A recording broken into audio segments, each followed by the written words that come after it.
Es todos los días algo, todos los días algo. Sí, tremendo.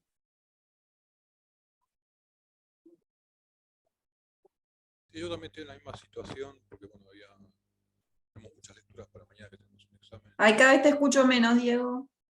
Sí, lo que pasa es que este micrófono, Es momento de otro micrófono.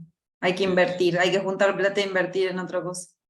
sí, no, compré este auricular y el micrófono me estoy dando cuenta que lo tengo que tener así de cerquita para poder, no sé si se escucha bien. Ahora sí, ahora que te lo estás casi adentro de la garganta, sí. Sí, más o menos. Hola, profe, ahí estoy. ¿Me das para compartir? Así Sí, ya te termino. doy. Listo. Ahí está. Sí, somos pocos los que hacemos todas las materias, ¿viste?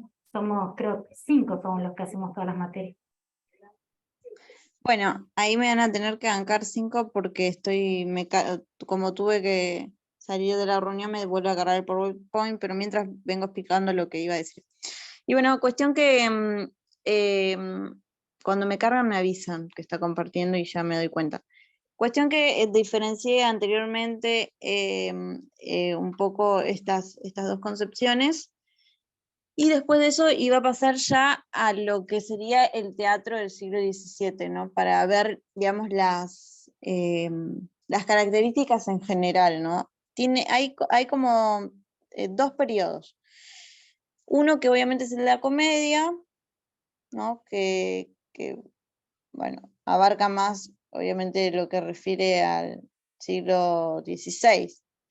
Y después la segunda parte, el segundo periodo, que fue más o menos en el 1600, a partir de 1630, por ahí. Y ahí es como ahí me cargo. Es como la parte, ¿no? De la década de oro, dicen, ¿no? De la comedia. Ahí les estoy compartiendo. Ahí está. Perfecto. Bueno, volví a repetir todo de nuevo, pesadilla, ¿no? Ya estaba por acá, quédense tranquilos. Bueno, y acá se ve justamente esta división, ¿no? Que obviamente el primer periodo, ya dije, Lope de Vega a la cabeza. El segundo periodo, vemos, ¿no? Ahí los cambios, no solo así a nivel como estético, literario, sino en lo que son las ideas sobre todo, ¿no? Ya dije, reducción de personajes. Hay como más intensidad en todo lo que sea este lenguaje simbólico, que obviamente se revé en la obra, ¿no? Y bueno, otra vez, mi amigo, que me cuesta la pronunciación, yo obviamente me basé todo en un poco en lo que mandaste la biografía y lo voy nombrando el señor. Y bueno, él piensa que el teatro barroco, pensaba, digamos, que el teatro barroco era como una propaganda que justamente hacía el sistema monárquico de ese entonces, ¿no? Entonces ahí se veía como el teatro en realidad era como una representación de las clases sociales, o que buscaba como imponer, ¿no? esta división de clases. Después se ve también esto en lo que son las cuestiones de la posición, digamos, de los espectadores al ver el teatro, ¿no? Bueno, y ya yéndonos al teatro, ahora sí, de Calderón, que ahí está, tenemos el fotito. Zoom, vamos a ver. Ahí creo que fue demasiado zoom, pobre. Pero bueno, ese es Calderón. Y bueno, tiene obviamente, otra vez, este teatro tiene 2 etapas, parece. La primera, que obviamente va a ir en lo que refiere al 1620 y pico, no me acuerdo cuánto exactamente, pero esa fecha, y después termina en el 1650 más o menos, 1640 y pico, 1650, donde ahí se ve cómo termina justo en la muerte de la pareja del rey de ese entonces, ¿no? O sea, la esposa. No decía el nombre, si no, les diría el nombre, pero tendría que haberlo investigado. pero igual no era muy relevante el nombre de la mujer, no era la esposa de el rey, pero tendría que haber buscado el nombre. Y, porque no me gusta decir la esposa de, pero bueno. El segundo momento, ¿no? Que ahí se ve más esto de los sacerdotes y esta cosa más católica que yo religiosa que yo había mencionado. La primera etapa sería obviamente las comedias que se llaman comedias de corral, ¿no? Y la segunda todo esto de los autosacramentados, por eso decía la influencia ahí de la religión y todo eso. Obviamente ya dije como que Calderón desarrolló más lo que es el teatro, y en sus obras se ve como este pleito, si se quiere, entre la generación de antes y la generación actual, conflicto entre padre, hijo, toda esta cuestión que se ve obviamente en la obra, porque el padre lo manda a sopre. Bueno, y por otro lado, ya cerrando con esto y ya terminaríamos acá, vuelvo a repetir que en el estilo de Calderón, en lo que es el lenguaje, ¿no? Él busca justamente el uso de todo el recurso estilístico, se ve sobre todo en los monólogos de Segismundo, ¿no? Porque es súper expresiva esta parte y súper característica del barroco, porque la verdad que se ve toda esta cuestión existencial oscura, de incertidumbre, de vacío, de crisis, le pasa todo junto, todo junto, y bueno, no da más este personaje, ¿no? Porque lo vuelven loco, ¿no? Primero que como se ve como también la realidad en realidad, perdón, qué redundante, la realidad se manipula para que él básicamente no sepa qué es verdad y qué es mentira. Nos habla de lo frágil que es un poco el humano, pero también de cómo otros humanos creen en lo que es el destino, pero terminan cambiándole la vida ellos mismos a otro humano, ¿no? Porque en realidad lo super manipulan a Segismundo pobrecito. Y ahí se ve un poco el artificio un poco de su teatro, ¿no? Porque él en realidad lo hace a través de recursos, estilísticos, todo esto que provoca, o sea, hay mucha técnica ahí literaria. Y no es que pasó porque sí, lo que nos genera no lo hace porque juntó las palabras y quedaron así o se inspiró, sino porque justamente sabe qué recursos utilizar, o sabía, mejor dicho, ya está muerto hace 80.000 años, sabía qué recursos utilizar para generar esto. Así que bueno, ahí terminaríamos con la primera parte, y ahora va a ir la segunda parte. Genial, gracias, Antonella. Que igual sigo compartiendo pantalla yo. Dale. Que ahí sería la parte de luz. Pero bueno, un poco, la primera parte un poco era ay, se me dio vuelta. La bibliografía. Y ahora va a ir la otra parte, que es... A ver, probemos dado vuelta porque creo que se ve mejor. sí, ¿no? A ver si lo doy vuelta. Sí, igual, profe, Se ve mejor. no va a ser lo más bonito que hayas visto, pero bueno. No, pero está muy bien, pero así se ve mejor, porque el otro por ahí se veía medio chiquito. Bueno, genial, lo escuchamos a Lucas. Lucas, ¿estás listo? ¿Podés? De paso te Sí, digo, profe. Ahí está. sí, no sé si en un momento se dejó de escuchar o se escuchaba raro. No sé si se escucha bien ahora. Sí, ahora se escucha bien. Bueno, buenísimo. Bueno, yo voy a continuar con la segunda parte de lo que estaba hablando. El tema que me tocó a mí, la vida sueño, que bueno, lo estaba hablando también Anto un poco. La vida sueño era la segunda parte de lo de Maraval. trata de, bueno, un príncipe llamado Segismundo, que es privado de su libertad. Ahí es como entrando en el tema principal de la obra, la búsqueda de la libertad. Y quien le saca la libertad, irónicamente, es el papá. El papá es el rey de Polonia, y como que por los astros, por las estrellas y todas esas cosas, como que le dicen o le avisan de que Segismundo va a ser un tirano, y por ese motivo decide encerrarlo en un castillo, en una gruta,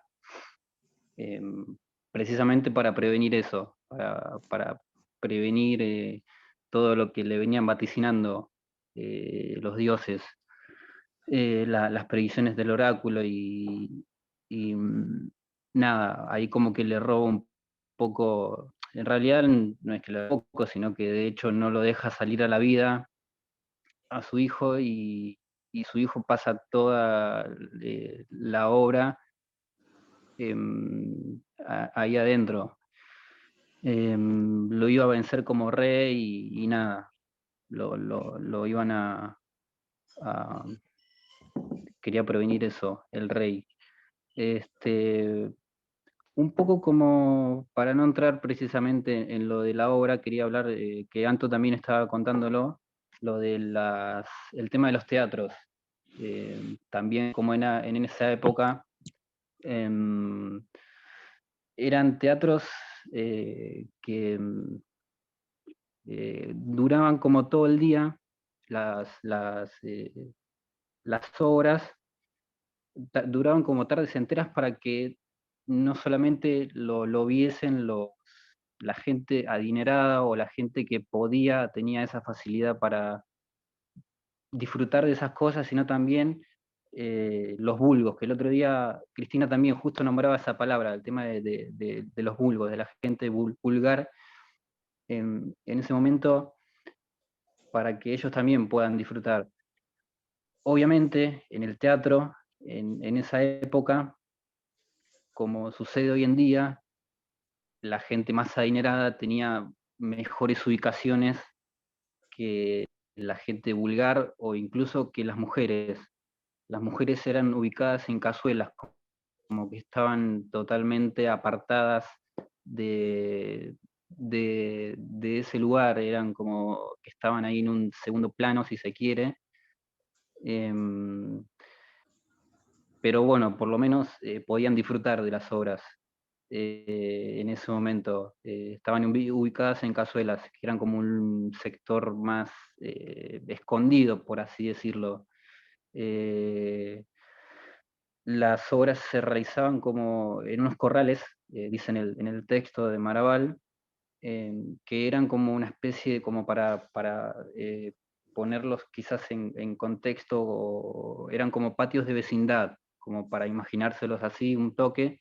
Eran patios de vecindad, y en ese momento, nada, a la hora de presentar la obra, trataban de imaginar y de decir, bueno, ahora estamos arriba de una montaña, y el público, los espectadores, trataban de imaginarse que estaban arriba de una montaña, estaban en un monte, y usaban como mucho la imaginación en ese sentido.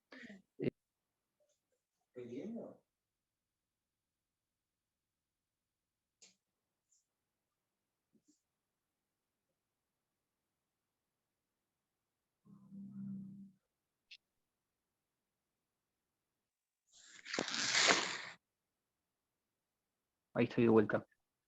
Se cortó. Sí, ahí te escuchamos. No sé si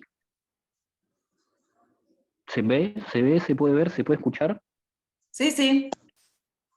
¿Sí? Ahora. Bueno. No. Bueno, después estaban, entre el público estaban, uy, se ven todos, qué lindo. Porque si no siento que no le estoy hablando a nadie. Bueno, entre el público estaban los mosqueteros, los denominados mosqueteros, que eran como que eran los que abucheaban si no les gustaba algo, o eran los que si les gustaba mostraban signos de felicidad o de que la obra estaba buena, y bueno, nada, ellos eran como un poco los que respondían por los demás, eran como que si algo no les gustaba o algo, revolvían cosas o gritaban, y esas cosas. Los escenarios, bueno, al principio no estaban tan decorados y dejaban todas a la imaginación. Como decía antes, se imaginaban capaz de que estaban en un castillo o en algún lugar. La vida de los comediantes era muy complicada. En esa época quizás también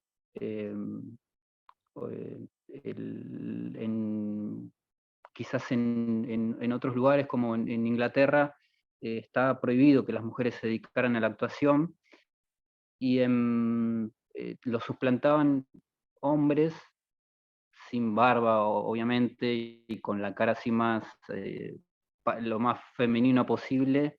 Ellos tomaban el lugar de la mujer. En cambio, acá en España sí se podía, las mujeres podían actuar. Estaba como permitido y nada, en ese sentido eran como más abiertos en ese sentido. Después, bueno, hablando un poco de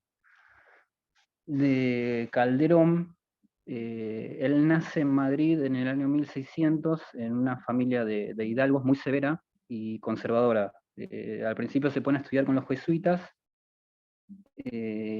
pero se niega a estudiar con los sacerdotes. El rey Luis Felipe IV a los 20 años empezó a hacer teatro, lo pone al frente de los espectáculos palaciegos en esa época. Disculpa, un En segundo. un momento se dedica a la Perdón. milicia, deja el teatro en un momento y se va a hacer eso. Después vuelve a la edad de 35 por ahí,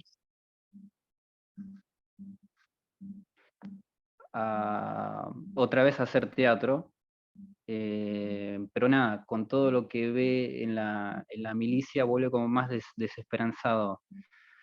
En el medio se le muere un hermano, y tiene como varios desamores también, y nada, la desesperanza un poco es algo que se convierte un poco en el sello de todas las obras precedentes para él, como que empieza a mirar la vida desde otro ángulo, desde otro lugar, y nada, como que la desesperanza un poco lo va a acompañar en todas las obras de teatro.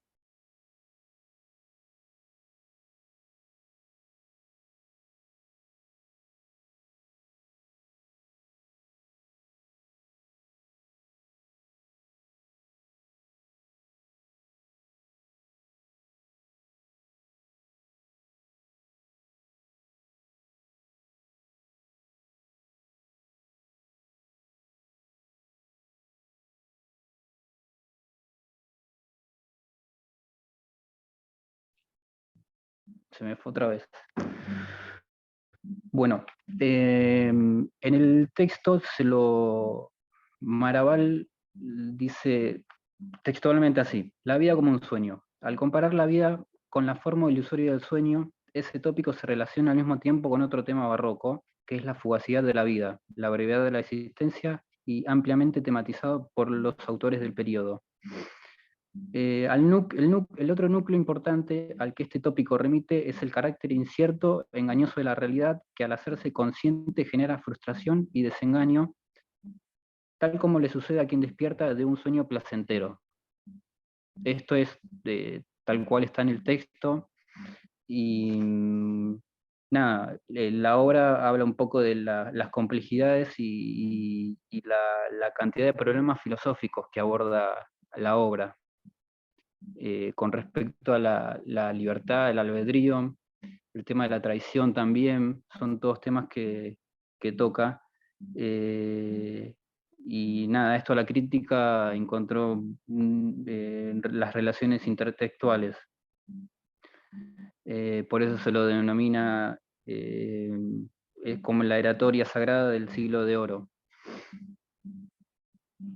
La obra comienza con Rosaura. Dice, jornada primera, escena primera.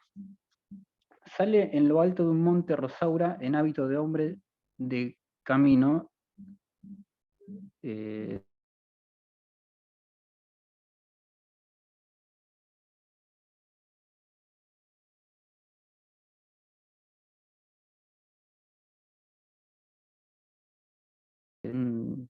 Ella en un principio no sabe quién es su padre, y ni tampoco Clotaldo lo sabe tampoco, pero en estos primeros versos podemos ver las comparaciones que se hacen con, que es todo muy propio del teatro griego también, esto de que por una, de que padres se encuentran con sus hijos sin saber que son sus hijos y sin saber que sus hijos son sus padres. Esto es muy propio del teatro griego.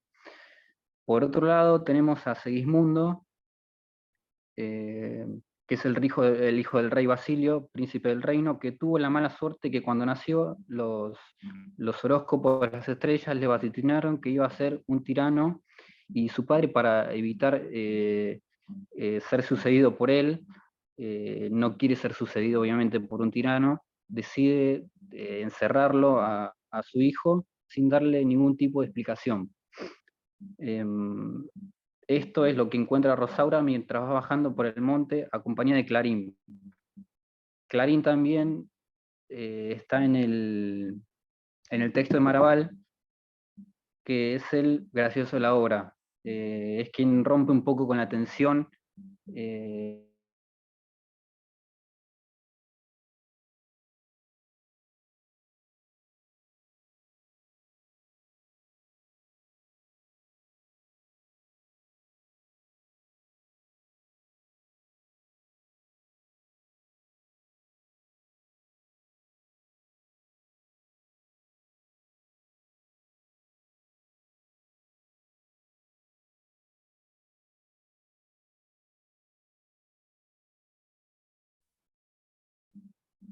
Perdón, que se me desconecta todo.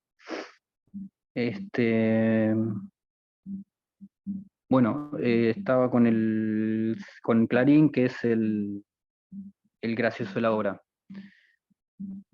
La obra comienza así. Rosaura va bajando y se oyen unas voces que vienen de dentro de la gruta, oye un lamento, y es el lamento de Segismundo. Ahí es donde conocemos a Segismundo, con el que dicen es uno de los monólogos,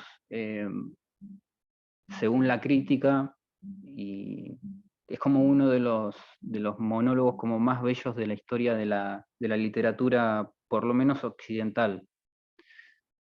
Dice Segismundo que, bueno, recordemos que lleva toda la vida preso en una gruta, sin que nadie le dijera por qué, sin que nadie le diera un motivo de por qué está ahí, aislado de todo el mundo. Esto es lo que escucha Rosaura, es el lamento de Segismundo. Lo voy a leer tal como está en la obra. Ay mísero de mí y ay infelice. Apurar cielos pretendo, ya que me otros naciendo, aunque si nací, yo entiendo qué delito he cometido, bastante causa he tenido vuestra justicia y rigor, pues el delito mayor del hombre es haber nacido. Solo quisiera saber, para ayudar a mis desvelos, dejando unos cielos el delito de nacer, que más os pudo ofender para castigarme más. No nacieron los demás, pues si los demás nacieron, ¿qué privilegios tuvieron que yo no gocé jamás?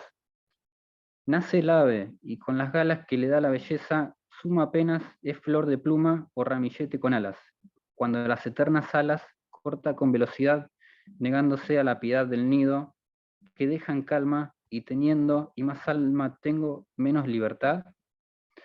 Nace el bruto, y con la piel que dibuja manchas bellas apenas signos de estrellas, gracias al docto pincel, cuando atrevido y senil, la humana necesidad le enseña a tener crueldad. Monstruo de su laberinto, y teniendo yo mejor distinto, tengo menos libertad. Nace el pez, que no respira, aborto de ovas y lamas, y apenas baja de él escamas sobre las ondas, se mira cuando todas partes giran, midiendo la inmensidad de tanta capacidad, como le da el centro frío, y yo, con más albedrío, ¿tengo menos libertad?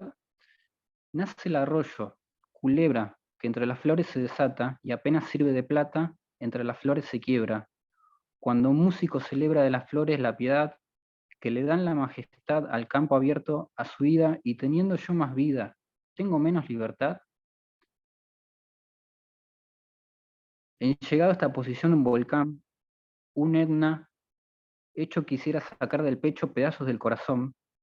¿Qué ley, justicia o razón negar a los hombres sobre privilegios tan suaves, excepción tan principal que Dios le ha dado a un cristal, a un pez, a un bruto y a un ave?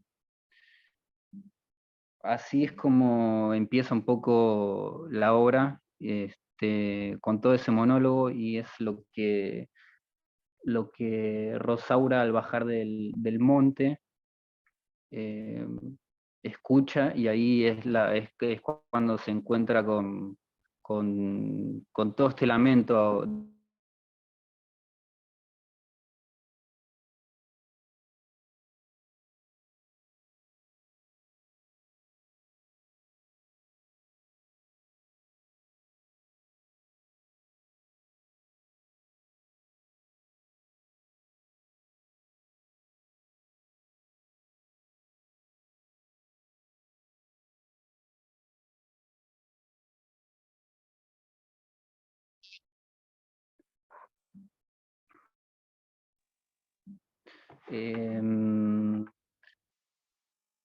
Se me corta, no sé por qué se me corta, perdón. No te preocupes, porque es la ley de Murphy, te Bueno, pones... ahí Rosaura entra a las grutas, al castillo, y ahí es donde se encuentra con su padre, y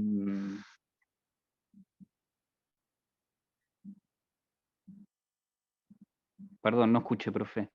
Ahí es donde Rosaura entra a las grutas, y ahí es donde se encuentra con su padre, que bueno, no saben que ella es su hija, él es su padre, pero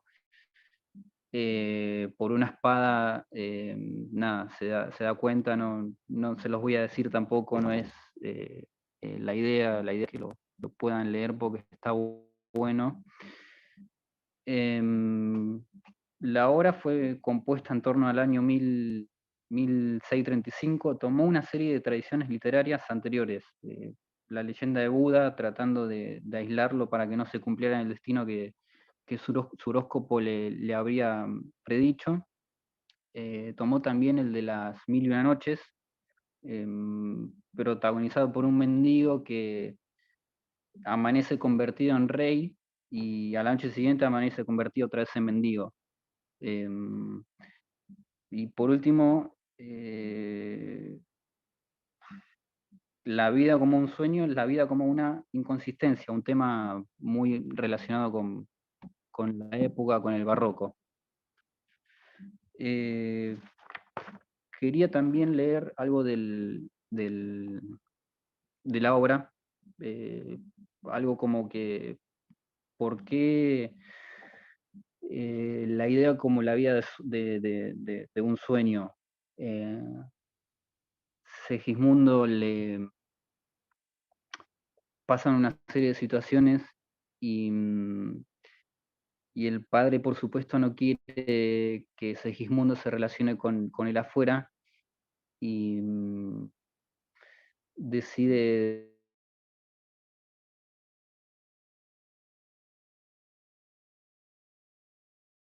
levante y no se acuerde de nada y sienta que todo fue un sueño. Hay otra parte también de la obra que dice: sueña el rey con su riqueza,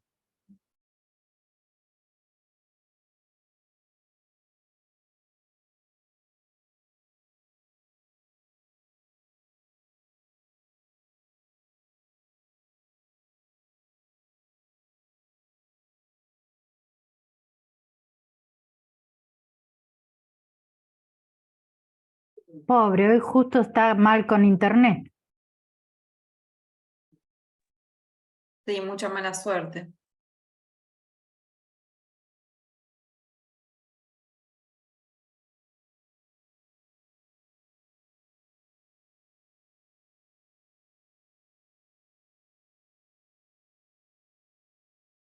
Ahí me parece que se fue, profe, ¿o no?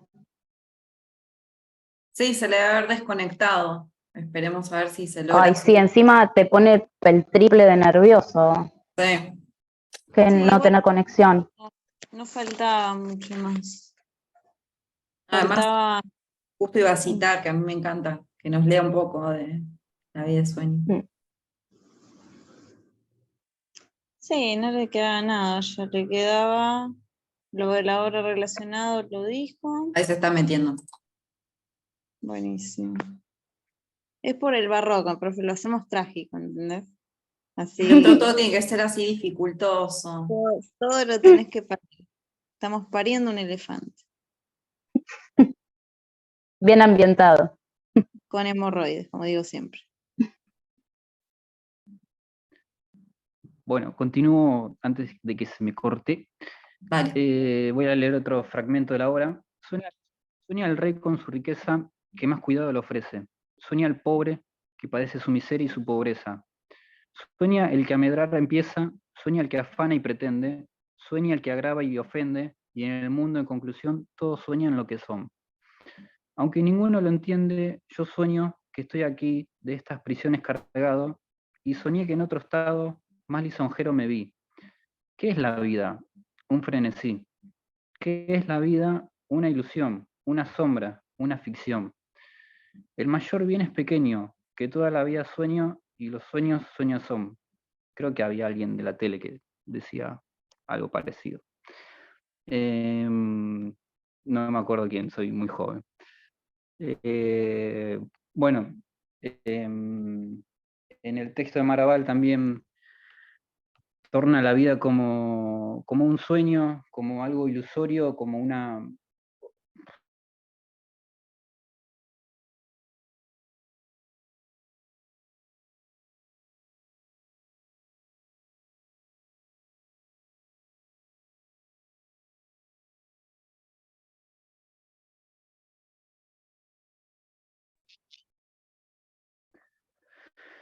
la vida como un sueño, como una ilusoria, como una obra de teatro.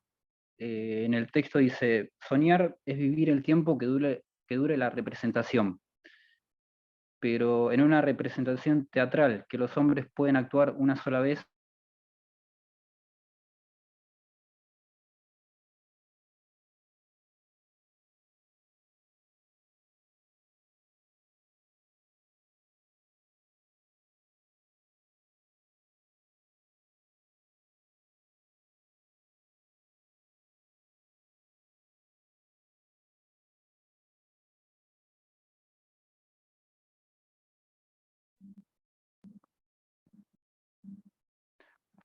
Lo del texto de Maraval y lo de lo que saqué de la obra.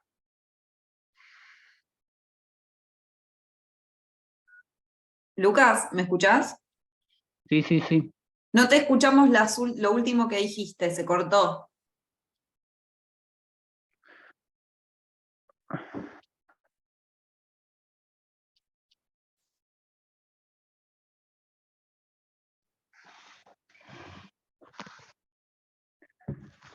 Dice em, en el texto de Maraval, que la vida es como un sueño, una ilusoria como una obra de teatro. Soñar es vivir el tiempo que dure la representación. La representación de esa vida es una obra de teatro que los hombres pueden actuar una sola vez y por tanto deben ser responsables de sus acciones.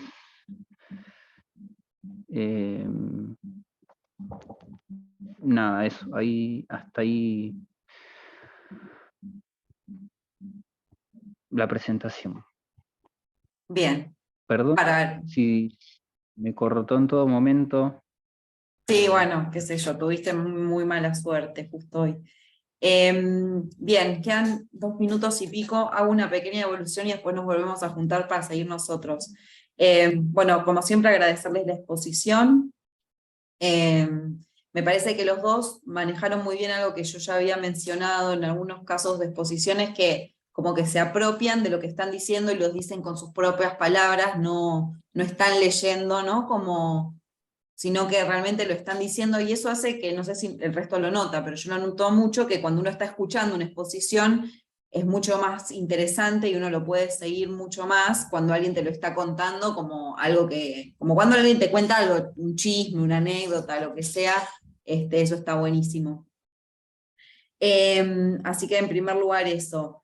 En segundo lugar, hubo un poquito se soplaparon un poquito, porque Anto hizo un poco de resumen, Lucas volvió a hacer un poco de resumen, como que eso por ahí faltaría afinar un poquito, que no repitan ciertas cuestiones, digo, sobre todo cuando tenían para analizar una obra entera, que hay un montón de cosas para decir, como está muy bien que hagan un mini resumen, pero tampoco se metan tanto en el detalle o en el tema de quién es cada personaje, tipo, se supone que nosotros esto lo tenemos que tener leído para la clase de hoy, y el que no lo leyó, bueno, lo repondré en su momento, ¿no? Como, ya está, o sea, no detenerse tanto en esas cuestiones. ¿Qué más? Y lo otro que me quedé con ganas de que hubiera más hacer trabajar la teoría, que ustedes la presentaron muy bien, o sea, toda la parte de la teoría la han manejado muy bien, pero me quedé con ganas, igual lo vamos a hacer ahora entre todos, con que hagan funcionar esa teoría en relación a la obra, como, bueno, Maraval dice esto, bueno, poneme una cita de dónde vos ves que eso aparezca, o no, o decir esto que dice Maraval es una pelotudez porque, y poneme una cita que diga, no, esto que dice Maraval no, ¿se entiende? Digo, bueno, si hablamos de la vida como teatro, que un poco al final Lucas lo estuvo haciendo, digo, bueno, buscar como ejemplos más claros, que sobre todo cuando es así escrito en verso es mucho más fácil, porque por ahí con 2 o 3 versos lo sacás y lo ponés, digo, o ver otras cuestiones que ahora las vamos a ver. Le digo, esto se los digo para la vida académica de ustedes, ¿no? Como que lo que se espera siempre es que uno lee la teoría y lee la obra, pero a partir de eso uno puede hacer una lectura un poco más propia, ¿no? De buscar cuestiones, sobre todo en un texto como este, que las cosas se ven con bastante claridad, digo, no es tan difícil, pero en líneas generales, nada, les quería agradecer porque me gustó mucho, obvio que yo ya venía bien, porque me gusta mucho esta obra, entonces yo venía muy bien predispuesta, eso es un plus que tuvieron ustedes de suerte, pero nada, que estuvo muy bueno, así que